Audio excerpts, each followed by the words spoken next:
Rencontres en ligne. Attention danger.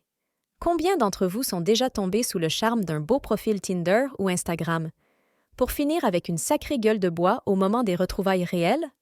Oui, je vous vois hocher la tête. Eh bien, mesdames, mesdemoiselles, aujourd'hui, on met les barres sur les T. Je vais vous expliquer pourquoi on s'emballe trop vite pour un inconnu derrière un écran. Et surtout, mes conseils pour ne pas vous faire avoir par ces manipulateurs des temps modernes.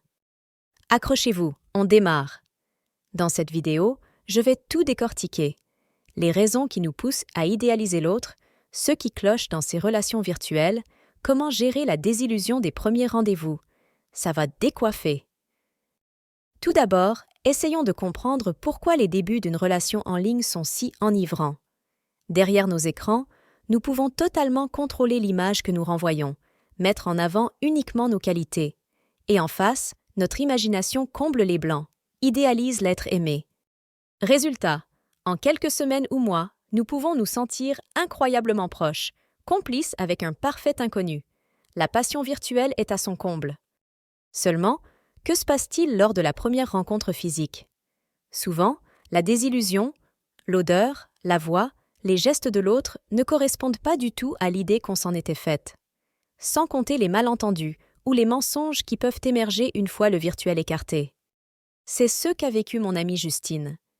Après 6 mois d'une relation virtuelle intense sur les réseaux avec Bastien, leurs retrouvailles réelles ont été un vrai fiasco. Elle ne supportait pas son rire en face à face et lui ne la trouvait plus aussi séduisante qu'en photo. Alors, est-ce à dire qu'il faut renoncer aux rencontres en ligne? Pas nécessairement.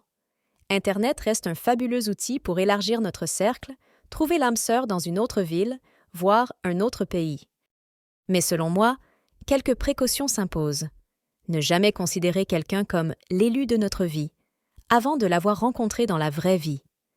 Une relation 100% virtuelle ne remplacera jamais le contact physique, et mieux vaut ne pas trop attendre avant ce premier rendez-vous, quitte à rester prudent.